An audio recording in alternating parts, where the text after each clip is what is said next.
शासन में हमसे विराजते और उनकी ये पावन पीयूष देशना हम सभी के लिए परम उपकारी।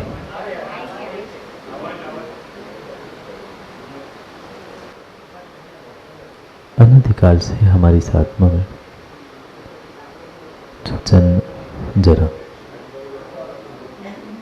और मृत्यु रूपी रोग लगे,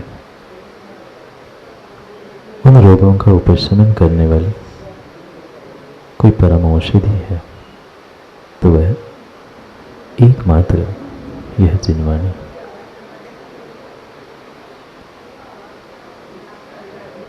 भावात्माओं, आज पूरा भारत देश स्वतंत्रता दिवस मना रहा है। शायद आप भी उसी स्वतंत्रता दिवस को मनाने के लिए यहां बैठे।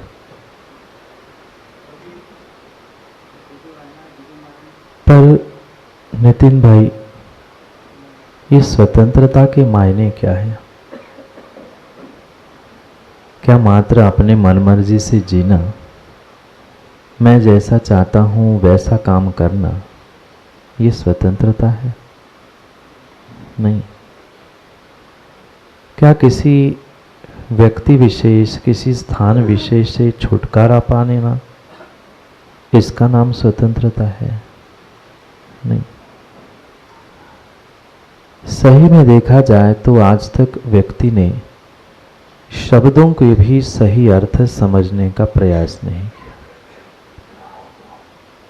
बात मुझे अपने जीवन की करनी है, अपने स्वयं की स्वतंत्रता और देश की स्वतंत्रता की करनी है, पर वहां तक पहुंचने के लिए जो हमारे लिए शब्द आलंबन थे, शायद इन शब्दों के आलंबन का भी अर्थ हमने सही मायने में नहीं समझा। आज अपने मनमर्जी से जीना चाहने वाला प्रत्येक उत्सृंखल व्यक्ति यही सोचता है कि मुझे स्वतंत्रता चाहिए, मैं स्वतंत्र हो जाऊं। स्वच्छंद होना, उत्सृंखल होना, मर्यादा के बाहर हो जाना, मां इसका नाम स्वतंत्रता नहीं है। आज देश की हर नारी अपनी स्वतंत्रता की चाह करते हुए कोर्ट कचहरी में खड़ी हो रही है। क्या मां ये स्वतंत्रता का अधिकार है? नहीं। सही मायने में आज स्वतंत्रता के इस उपलक्ष्य में, स्वतंत्रता के दिन के उपलक्ष्य में हमें उस स्वतंत्रता के ही मायनों को समझने की आवश्यकता है, शायद 150 वर्षों में जिसे हमने समझने का प्रयास नहीं किया। लगभग उतने ही हुए। क्या किया जाए? कौन समझाने आएगा मां स्वतंत्रता का मतलब? और ये भी पक्का मानना, जब तक आप दूसरों से स्वतंत्रता का मतलब समझते रहोगे, तब तक सही मायने में स्वतंत्रता आपको प्राप्त हो नहीं सकती। जो अपनी स्वतंत्रता के लिए, अपने मनमर्जी के लिए उत्सृंखल होकर मर्यादाओं का उल्लंघन कर रहा है, वो इंसान, वह व्यक्ति धर्म और मेरे नजरों में स्वतंत्र नहीं, स्वच्छंद है। और अपनी मर्यादाओं में ही रहते हुए अपने लिए, अपने जीवन के लिए, अपनों के लिए, अपने देश राष्ट्र के लिए पुरुषार्थ करना, मेहनत करना और उसका उत्तर, उसका रिजल्ट प्राप्त करना, सही मायने में ये स्वतंत्रता हो सकती है। सबकी अपनी अपनी परिभाषा है। जैसे सफलता, पंकज भाई, एक सब्जेक्टिव मतलब व्यक्तिगत टर्म है, ऐसी स्वतंत्रता भी व्यक्तिगत ही टर्म है। आप जहां चाहे उन शब्दों को लगाओ, कोई शब्द ये नहीं कहता है कि मेरा अर्थ ऐसा ही है। व्यक्ति शब्दों के मायने नहीं समझता, जीवन के मायने कहां से समझेगा? जब शब्द ही समझ में नहीं आ रहे हैं तो मां शब्दों के पीछे छुपा हुआ रहस्य कैसे समझेगा? आज सर्वत्र खुशियाँ मनाई जा रही है, स्वतंत्रता दिवस है, कहीं जलेबी खाई जा रही है, बटती है ना, कहीं नारियल की बर्फी बटती है, कहीं जलेबी। मात्र मिठाई खाने से स्वतंत्रता दिवस का आनंद नहीं मनाया जाता। सही मायने में स्वतंत्रता का आनंद बताने वाले इस भूमि पर अगर कोई है तो हमारे परम पिता परमात्मा तीर्थंकर भगवान है, जिन्होंने मात्र कहा नहीं है, उन्होंने वास्तव में करके दिखाया है कि सबके साथ रहते हुए भी मैं अपनी स्वतंत्रता का आनंद कैसे ले सकता हूँ। स्वतंत्रता प्राप्त कर लेना बहुत बड़ी बात नहीं है। कोई कामयाबी, कोई सफलता, कोई मंजिल प्राप्त कर लेना बहुत बड़ी बात नहीं है। पर रुपेश भाई, मिली हुई स्वतंत्रता और मिली हुई कामयाबी अगर जीवन पर्यंत हम अपने साथ रखते हैं तो कुछ बात है। कौन आज परतंत्र है? यूं देखा जाए जो 150 पौने 2 वर्ष पहले कभी भारत परतंत्र था, आज कोई भारत का व्यक्ति परतंत्र है? स्वतंत्र है? मैं दोनों बातों पूछ रहा हूं गणेकर जी, परतंत्र तो नहीं है, पर फिर पूछ रहा हूं क्या आप स्वतंत्र हो पाए? क्या स्वतंत्रता का आनंद ले पाए? नहीं ले पाए, नहीं ले पाए। ये बहुत बड़ी समस्या, बहुत बड़ी समस्या, बहुत बड़ी समस्या है। ना हम घर के बच्चे हैं, ना कहने के लिए तो स्वतंत्र है, कहने के लिए कोई इंसान आज परतंत्र नहीं है, कोई इंसान कहने के लिए परतंत्र नहीं है। पर पुनः पूछ रहा हूं, क्या आप स्वतंत्र हो और स्वतंत्रता का आनंद ले पा रहे हो? नहीं। देश राष्ट्र को दूसरे से चंगुल से छुड़ा लेना, इतना ही मात्र अर्थ स्वतंत्रता और स्वतंत्रता के आनंद का नहीं था, उससे कुछ और भी हटके था। और भी कुछ हटके रहस्यों को हमें समझना है, क्योंकि मात्र छुटकारा प्राप्त कर लेना, अपने मन मर्जी से जीना, इसका नाम स्वतंत्रता हो नहीं सकता। अगर इसका ही नाम स्वतंत्रता है, फिर तो तिर्यंच नारकी भी अपने इष्ट की सिद्धि दूसरों को दुख देते हुए या अपने आप को दुखी करते हुए कर रहे हैं। क्या वे सर्वथा स्वतंत्र है? नहीं है। आपका जीवन भले ही देश राष्ट्र की अपेक्षा से स्वतंत्र हो चुका है, पर विश्वास मानना अभी कहीं न कहीं परतंत्रता अवश्य है, कहीं न कहीं परतंत्रता आवश्यक है। अंतर इतना है, वहाँ हमें बाहर के बंधन दिखते हैं, यहाँ हमें अंदर के बंधनों ने बांध के रखा है। ये मेरा है, ये तेरा है, ये अपना है, ये पराया है, ये इनका है, उनका है। ये भी तो एक प्रकार का परतंत्रता का बंधन है। ये मानो नहीं मानो, पर ये माँ पक्का है, जहाँ राग द्वेष है, जहाँ अपना पराया है, वहाँ पूर्ण रूप से परतंत्रता है। मात्र राग की ही स्थिति में नहीं, मात्र राग की ही स्थिति में नहीं, अपितु द्वेष की भी स्थिति में तुम पराधीन ही हो। क्योंकि व्यक्ति यही कहता है, जैसे मित्र मेरा है शत्रु भी, क्या कहते हैं, ये मेरा शत्रु है। जब शत्रु को भी तुम मेरा अपना बनाने के चक्कर में पड़े हो ज्ञानी, तो कब स्वतंत्र हो पाएगा? तो कब स्वतंत्र हो पाएगा? उस स्वतंत्रता को, उस आज़ादी को प्राप्त करने के लिए जितने जीवों ने पुरुषार्थ किया है, मेहनत की है, उन प्रत्येक जीवों के पुरुषार्थ मेहनत को आज समझने का दिन है। मात्र देश के लिए नहीं, धर्म के लिए भी, और मात्र धर्म के लिए नहीं, अपने लिए भी।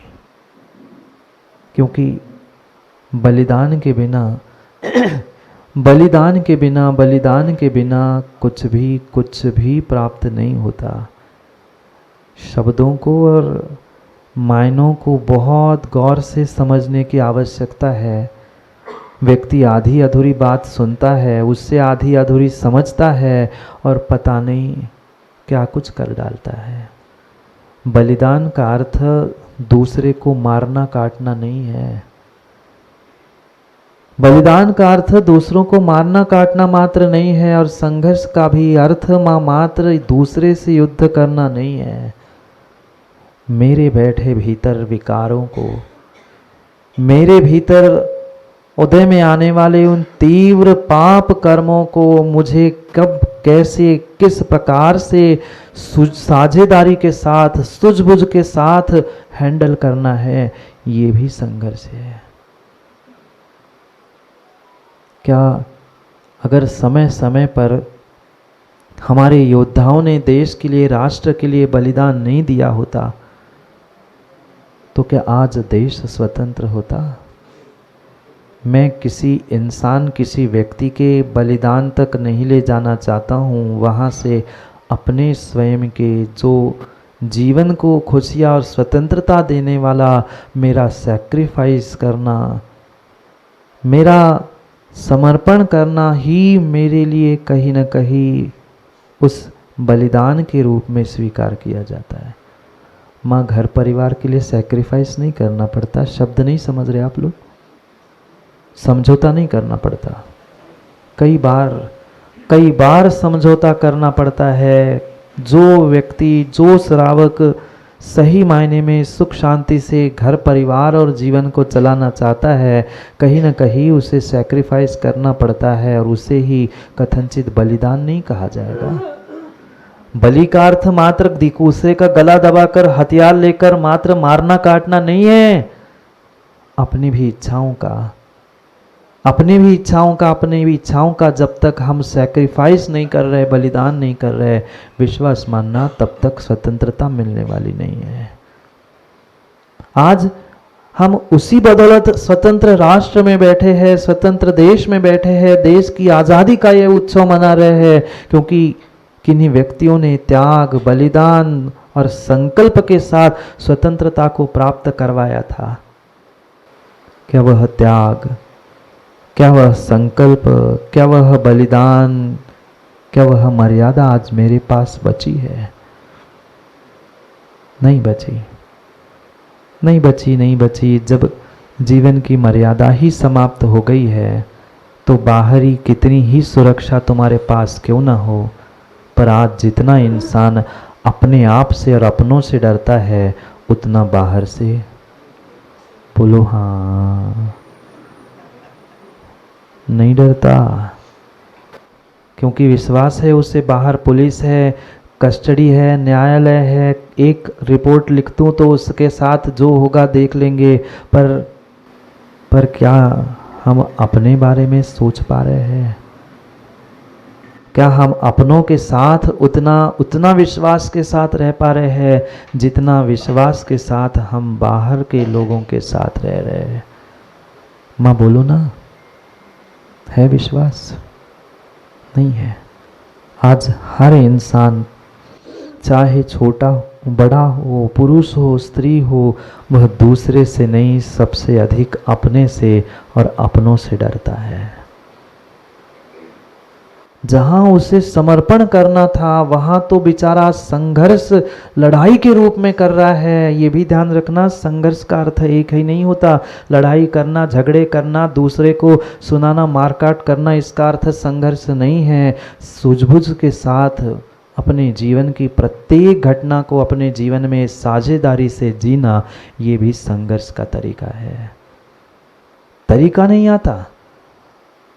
लोगों ने शब्दों को मात्र पकड़ा है, पर शब्दों के अभिप्राय को समझने का प्रयास नहीं किया है। अभिप्राय समझो, बिना संघर्ष के स्वतंत्रता नहीं मिली थी। अंतर इतना था, किसी ने बलिदान दूसरे का देकर संघर्ष किया, किसी ने गांधी जी जैसे ने अपना बलिदान देकर संघर्ष किया। पर त्याग, बलिदान, संकल्प और संघर्ष के बिना स्वतंत्रता भी प्राप्त नहीं हुई थी। जाकर दूसरे के गले काटना, मैं पुनः कह रहा हूँ, ये मात्र बलिदान नहीं होता, ये मात्र संघर्ष नहीं होता है। ये जीवन का एक दूसरा पहलू या दूसरा नाम है, क्योंकि सहन करना ही संघर्ष का रिजल्ट है। संघर्ष का रिजल्ट, संघर्ष का मतलब लड़ाई झगड़े नहीं है। दूसरों को बुरा भला कह देना, दूसरे की निंदा करके उसका हमला कर देना, ये बिल्कुल भी संघर्ष का अर्थ नहीं है। समता पूर्वक आए गए कष्ट, दुख, परिचय, उपसर्ग, आपत्ति, विपत्ति, उनको सामने जाना, बुजदिल होकर पीछे नहीं लौटना, इसी का नाम संघर्ष है। और जिसके जीवन में ये सही मायने में घटित होता है, उसके ही जीवन में स्वतंत्रता उद्घाटित होती है। क्यों मिली देश को आज़ादी? क्या मात्र गली मोहल्ले में बैठकर चिल्लाने से, नारे लगाने से काम हो जाता? नहीं, हर काम प्री प्लान करना पड़ता है। जो भी कार्य किया गया, चाहे अहिंसा से किया हो, चाहे हिंसा से किया हो, मैं हिंसा की पुष्टि नहीं कर रहा हूं। पुनः कह रहा हूं, बलिदान का अर्थ मात्र एक तरफा मत ग्रहण करें। हमारा आगम, हमारा जिनागम हर स्थान में अनेकांत सिखाने का प्रयास करता है। उन अनेकांत के साथ ही हमें पुरुषार्थ करना है। स्वतंत्रता मात्र शब्दों की नहीं, अनुभूति का विषय भी बनाना होगा। स्वतंत्रता को आज हर गली मोहल्ले चौराहे पर मात्र अभिव्यक्त करने का शरीर से प्रयास किया जा रहा है, पर कभी उस स्वतंत्रता को फील करने का, अनुभव करने का भी तो प्रयास करो। जितनी स्वतंत्रता माँ बाहर की जरूरी है, उतनी ही स्वतंत्रता मेरे भीतर बैठे हुए क्रोध, मान, माया, लोभ, वे आठों कर्म। और इतना ही नहीं, आज के ज़माने में की बात कह दूँ तो टेंशन, डिप्रेशन, ओवर थिंकिंग और अनेक प्रकार के उस मानसिक रोगों से मुक्ति का नाम स्वतंत्रता है। कब अनुभव कर पाएंगे? कब अनुभव कर पाएंगे?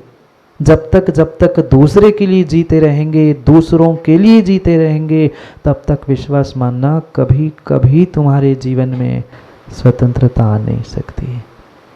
एकमात्र हमारे ऐसे परमात्मा हैं, इन्होंने सबके साथ रहते हुए भी उस स्वतंत्रता का आनंद लेने की कला सिखाई है। मात्र दूसरों से भाग जाना, अकेले जंगल में बैठ जाना, यही रहस्य नहीं बताया है तीर्थंकर भगवंतों ने। उन्होंने बताया समोषण में बैठकर भी, इतनी विभूति के साथ बैठकर भी अपने आप को स्वतंत्रता का अनुभव करो। 100 नहीं, 200 नहीं, हजारों, लाखों, करोड़ों लोगों के मध्य में चलते फिरते, आहार ग्रहण करते, विहार करते हुए भी तुम अपनी स्वतंत्रता का अनुभव करो। सही मायने में यही स्वतंत्रता तुम्हें, हमें भी प्राप्त करनी है।